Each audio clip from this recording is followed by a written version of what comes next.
C'est bon, hein? Oui.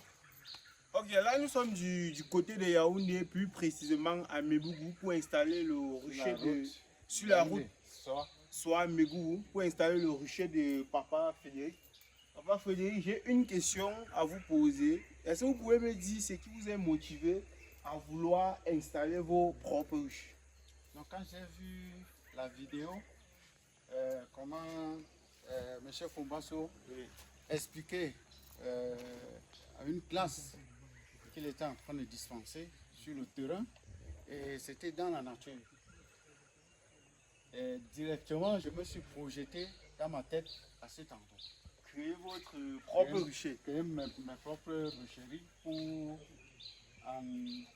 exploiter moi-même. Produire votre propre Produire miel. mes propres miels que d'acheter. Et tel qu'il m'a expliqué après les questions, ça m'a beaucoup motivé. Donc c'était très simple. Et comme j'aime la nature, c'est ça qui m'a le plus excité. L'endroit où il dispensait les cours à Chang. C'est presque comme ici. Un petit rucher de ce genre. Oui, oui. Ça, c'est pour commencer. Je lui ai dit, ça c'est ici. Moi, je vais apprendre sur mes propres ruches. Je ne vais pas aller à Chang apprendre. Si je pars à Chang, c'est pour améliorer et corriger les fautes que je suis en train de commettre ici. Donc, je dois apprendre de mes propres fautes en lui posant des questions et en vivant ça en direct moi-même. Voilà. Vous avez vu le système de rucher que nous avons monté. Donc, pour ceux-là qui prennent parfois pour prétexte qu'ils n'ont pas d'espace pour se lancer en appliqué, vous avez vu, nous avons installé ce petit rucher sur un espace de moins de 10 mètres carrés. Vous avez vu, on a fait un système d'étagères à 2 niveaux. Au premier niveau, nous avons 5 ruches. Au second, 5 ruches. Avec ce système, quand les ruches du dessus vont coloniser, si par exemple cette ruche colonise, vous pouvez la descendre, la mettre ici et faire monter l'autre. Ça, c'est l'avantage de ce système de rucher avec ce système d'étagères. Donc, c'est très facile à manipuler. Même lors des récoltes, vous pouvez décider de descendre votre ruche ici, de mettre ici avant de récolter. Avant de faire remonter. Soit vous utilisez simplement une petite échelle et vous récoltez votre miel. On a fini d'installer notre petit rucher du côté de Yaoundé. À Mébougou. Sur la route soit et ce. Voilà. Et je vous rappelle que c'est du côté de Chang. Donc on a expédié.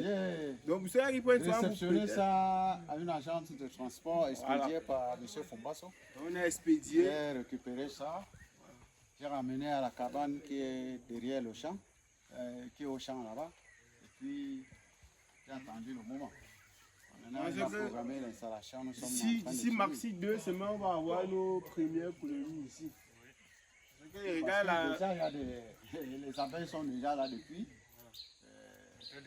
En train de tourner. Je suis surpris qu'un endroit où nous travaillons tous les jours, c'est vrai qu'habituellement, parfois, il y a les abeilles qui nous embêtent parfois ici. Mais là, l'instant quand on est arrivé, et qu'il a sorti la cire, on était déjà envahi. Ça, au moins déjà 20, 30 qui tournent là. J'ai aussi fait une remarque. J'ai remarqué ça, c'est une zone à fort potentiel apicole. J'ai eu à remarquer beaucoup de plantes nectarifères. Par exemple, le bokassa. Oui. On retrouve beaucoup le bokassa du côté du Mont Bamouto. Là où on fait souvent les 3 tonnes de miel en décembre. Et on retrouve du bokassa là. Et j'ai eu à retrouver. Non, ici, c'est dans le centre. Voilà, c'est une herbe qui pousse à presque 80% partout. Voilà, dans la région du centre. On espère le même rendement du côté de Mébougou. Donc on espère le même rendement que le rendement qu'on a du côté de Mont Bamouto Sandexa. Il y aura même plus. Vous avez vu ces arbres là? Oui. Vous êtes venu au mauvais moment parce que quand les arbres s'y produisent, fleurissent. Partout là, il y a plusieurs de fleurs rouges. Tout ça. Parfois, je me tiens souvent là-bas, je filme. Ça, c'est très bon à voir. Voilà, donc ça veut dire que lors des périodes de miel, on va récolter des quantités importantes de miel dans ces premières 10 rues Fobasso. Papa il ne va pas s'arrêter seulement à 10 rues Fobasso. Non. J'ai dit ça, c'est pour l'école. C'est juste pour l'école. Pour apprendre. Donc moi-même, vous avez vu même, vous voyez vous-même tout le long du cours d'eau, non? Voilà, tout ça là, je vais aligner ça là. Et les études ont même aussi montré que quand on installe un rucher près d'un cours d'eau, l'eau adoucit les abeilles. On a remarqué que les ruchers qui se trouvent près d'un coup d'eau, les abeilles sont beaucoup plus dociles.